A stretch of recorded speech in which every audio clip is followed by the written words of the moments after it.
స్వాతి స్వాతి బాగున్నావాను? లోపలికి రా. అను బ్యాగ్ ఇవి, నేను పట్టుకుంటా. ఏంటోదినా కొత్త గాజులా? ఎవరు పెట్టారు? మీ పుట్టింటి వాళ్ళు పెట్టారా? లేదను, మీ అన్నయ్య కొన్నారు. మా అన్నయ్య కొన్నాడా? బాగున్నాయి. వెళ్ళవే, వెళ్ళి ఫ్రెష్ అయ్యరా.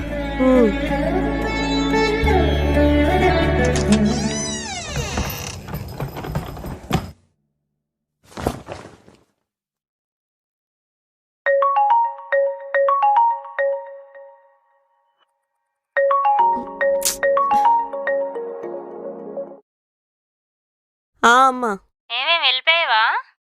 వచ్చేసానులే. అన్నయ్య వచ్చాడా స్టేషన్ కి? వచ్చాడులే. మీ వదినేమంది? ఏమంటది? ఏమీ అనదు. అవును, నీ కొడుకు దానికి గాజులు కొన్నాడు తెలుసా? మొన్న చెప్పాడులే. అందరికీ తెలుసు, నాకు మాత్రం చెప్పలేదు. మొన్న మా ఆయన ఏదో అవసరం వచ్చి 20,000 అడిగితే ఇవ్వలేదు, కానీ వీళ్ళు మాత్రం గాజులు కొనుక్కుంటారు. అంతేలే, పిల్లలు వచ్చాక అందరూ మారిపోతారు. అది కాదులేవే. సర్లే, ఉంటా.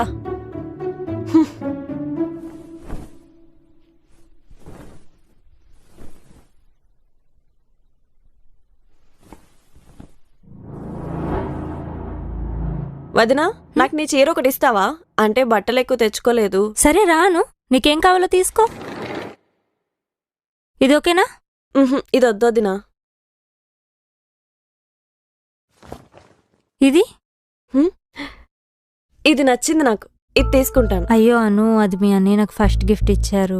అయితే ఏమైంది? ఇది నచ్చింది నాకు, నేను ఇదే తీసుకుంటాను. అయినా నీకు అన్ని చీరలు ఉన్నాయిగా.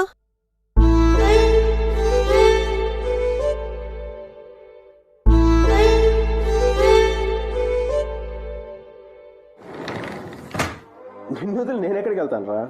నువ్వు వెళ్ళిపోతావు. తల్లి, నిన్ను వదిలి నేనెక్కడికి వెళ్తాను రా?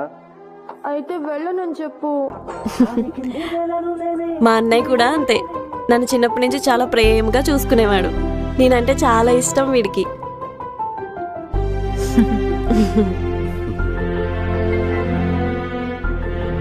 నీకెవరెక్కువ ఇష్టం రా అంటే నా పేరే చెప్పేవాడు. ఇప్పటికీ అంతే. ఏరా అన్నయ్య, అంతేనా? అవును, ఆయన ఎవరినైనా ఇష్టపడితే చాలా గొప్పగా ఇష్టపడతారు. నన్ను కూడా అంతే. కానీ నన్ను ఇష్టపడినంత నిన్ను కాదులే. అదేలే, చెల్లిగా నువ్విష్టం, భారీగా నన్ను ఇష్టపడతారు. అది వేరు, ఇది వేరు. అలా ఏం లేదు.